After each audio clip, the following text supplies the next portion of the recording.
Hi, I'm Wes and I'm here to help you with the setup of your FireAngel Connect Gateway. Before we get started, make sure you have a smart device running iOS or Android and FireAngel alarms that can be wirelessly interlinked. So, let's see what's in the box. You'll get a FireAngel Connect Gateway, an Ethernet cable, a micro USB adapter, a set of screws for wall mounting, and also an installation guide. First things first, we need to get the gateway powered up and connected to the internet. You won't need these two for now.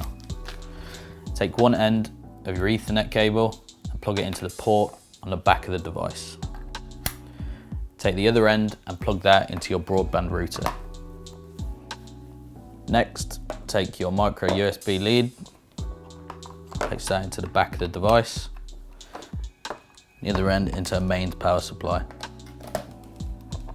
Once powered up, you will see 3 LED lights. The first, power, the second, a notification, and the third, connection to the internet.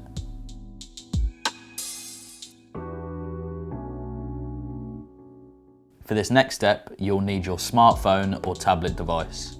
After downloading and installing the FireAngel Connect app, you'll be presented with a login screen. At this point, select sign up and go through the registration process. Once you've completed the registration process, you'll be asked to type in the MAC address for your Connect Gateway. This is a 12-digit code that can be found on the back of the device.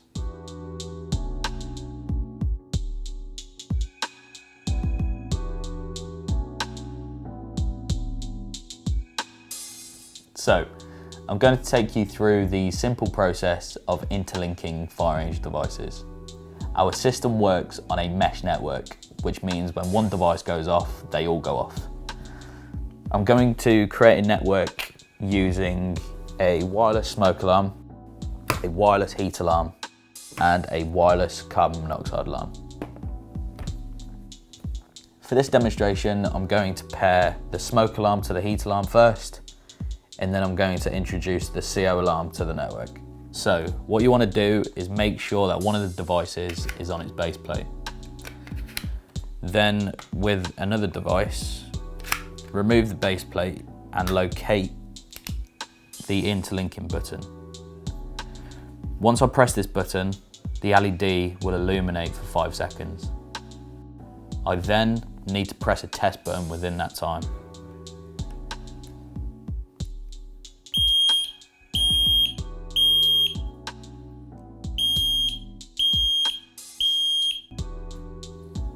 The LED at the back of the product will flash 3 times and then go solid.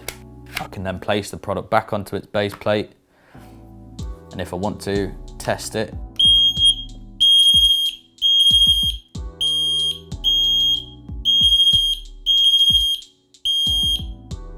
now I'm going to do the same with the carbon monoxide alarm. Fold down the back plate, locate the wireless interlink button, press it once, and then press a test button on any other device.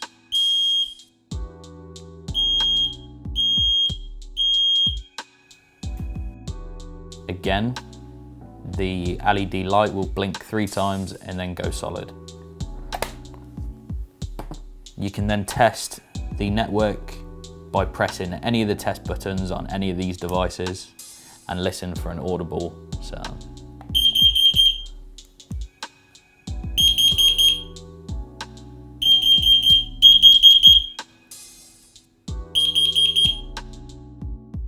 Now that the devices have been successfully paired, we can install them into their designated locations.